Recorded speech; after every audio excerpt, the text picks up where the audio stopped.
Donc, je vais partager avec vous une expérience qu'on a vécue à Proximity. Donc, Proximity est une société qui est créée en 2006. Je vais faire une rapide présentation d'abord de la société. Donc, c'est une société qui adresse essentiellement le marché français. Je vais vous parler en quoi c'est intéressant pour nous, pour vous, pour nous de façon générale tunisiens, d'avoir une société offshore. Donc, notre offre principale est une offre nearshore. On est basé à Sousse, c'est un détail. Les collaborateurs sont 100% de formation ingénieur. Et donc on a quand je dis une organisation de production flexible, c'est-à-dire qu'on a la capacité de prendre en charge des projets de développement. Bon, ça c'est des termes techniques peut-être, le type de projet qu'on arrive à prendre en charge. On arrive à répondre aux besoins du client parce que ça c'est très important. Ça dépend des clients. Il y a des clients, avant de commencer à travailler avec vous, il faut qu'ils vous fassent confiance. Et comment ils doivent vous faire confiance? Il faut travailler à leur rythme, à leur façon. Il faut répondre à leurs besoins. D'accord? Donc, quand on parle d'offres offshore ou plutôt nearshore, pourquoi on dit nearshore, comme on vient de dire, de voir dans les autres présentations, l'avantage de la Tunisie, c'est qu'on est à côté. On est sur la même timeline. Le premier challenge quand on est une société offshore et installée en Tunisie, et quand on travaille avec le marché européen, c'est d'être capable d'assurer un service pour une communauté, pour des gens qu'on n'a pas forcément les mêmes habitudes qu'eux. C'est-à-dire qu'on ne partage pas les mêmes habitudes, on n'a pas la même culture, on est différent d'eux. Donc c'est très important de faire attention à ça. D'accord? Et donc, il y a plusieurs façons qui diffèrent. Par exemple, les usages mobiles. Les usages mobiles ne sont pas les mêmes. Quand on a un usage mobile en Tunisie, il y a des services qui peuvent marcher en Tunisie qui ne marcheront pas en Europe. Donc ça, il faut avoir cette capacité à comprendre quel est le besoin du marché européen. Il faut être ouvert au monde. Quand on dit être ouvert au monde, c'est-à-dire qu'il faut comprendre la culture du client, il faut comprendre comment lui, il souhaite prendre en main ses projets, comment comprendre ce besoin, et surtout, puisqu'on est effectivement loin de lui, il faudra être surtout force de proposition. C'est-à-dire qu'il faut être capable de lui proposer des choses supplémentaires, des choses qui peuvent l'aider. Il faut apporter un plus. Et n'oubliez pas que la Tunisie est un pays qui a une culture, ce qu'on appelle une culture prisme. C'est-à-dire qu'on est, on est méditerranéen, on a la culture méditerranéenne, on est des Africains, on est arabes, on est musulmans, on est multilingue, on est tout ce que vous voulez, c'est-à-dire qu'on est capable de s'adapter au contexte. On a cette capacité, notre position géographique nous le permet, et notre éducation et notre environnement nous le permet. Donc il faut tirer profit de ça et s'ouvrir aux autres. Donc quand on parle de mobilité, certains de mes autres présentateurs ont présenté ça, ont parlé de ça. Il y a plusieurs axes de développement. C'est-à-dire quand on veut faire du business autour de la mobilité, il y a plusieurs possibilités de faire.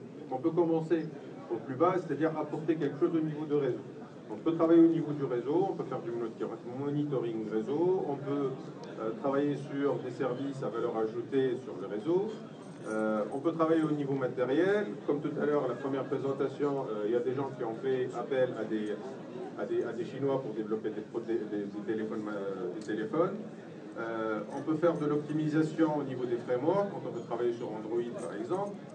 Et bien sûr, on peut développer des applications. Mais le développement d'applications ne se limite pas juste au développement, comme on vient de voir également. Donc, ça couvre tout ce qui est création de concepts, tout ce qui est sketching des storyboarding, c'est-à-dire faire un storyboard complet de l'application, faire la création graphique, faire le développement. Ça représente en général entre 10 et 20% de l'effort global. Tester et bien sûr marketer par la suite l'application pour générer de l'argent. Donc, les clés de la réussite. Quelles sont les clés de la réussite? Moi j'ai résumé ça à 3. Donc, il faut être original, il faut être rigoureux, et bien sûr, il faut être fiable dans les développements qu'on réalise. Donc, être rigoureux, c'est vraiment répondre à, comment dire, surtout au niveau du développement, il faut être vraiment très précis. Quand on parle d'originalité, je vais vous montrer un exemple. Quand on veut faire une liste, de façon générale, la première idée qui nous tombe, je veux dire, qu'on a en tête, quand on va faire un menu, on va faire une liste où on va faire une grille. Moi, ce que je propose, c'est de s'ouvrir, être plus original, proposer quelque chose qui sort de l'ordinaire. Moi, je vais vous présenter Ouais. Tu peux appuyer pour faire tourner, s'il te plaît. Appuie ici, appuie sur. Non, sur la France, par exemple. Bon, ça marche pas. Et la vidéo, elle marche ou pas? Clique sur le... Non, non, je pense que ouais, bon, les séquences n'existent pas sur le disque.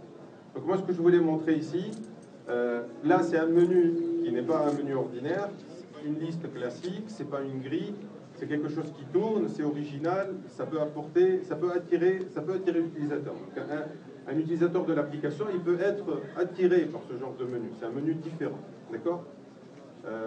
Quand je parle de fiabilité aussi, ce que je voulais dire, c'est que quand on va déposer une application sur un store, il y a des testeurs qui vont valider. Il y a des testeurs qui, malheureusement, la vidéo n'existe pas sur... je peux la montrer après, effectivement. Je peux vous montrer comment, par exemple, le Samsung Store teste les applications. C'est un test de folie, c'est quelque chose qui pousse l'application vraiment jusqu'au bout. C'est quelque chose que vous ne pouvez pas imaginer. Et ça représente, je veux dire, un degré de qualité qui est très élevé. Et ça, nous, de notre position, il faudra qu'on arrive effectivement à développer des produits de qualité pour qu'ils puissent passer et pour qu'ils puissent être acceptés par le marché européen. Ça, c'est un effort supplémentaire qu'on doit faire, nous. D'accord? Donc là, j'ai un tableau comparatif du marché français et tunisien. Ça, il faut prendre en compte ça.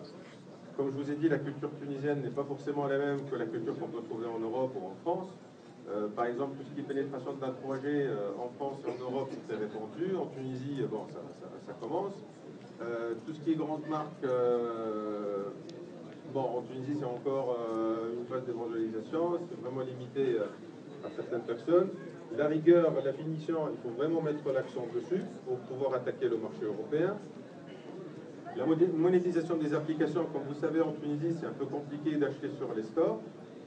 Et après, bon, il y a un axe qui est les applications didactiques. Ça, par exemple, c'est un secteur qui est encore ouvert.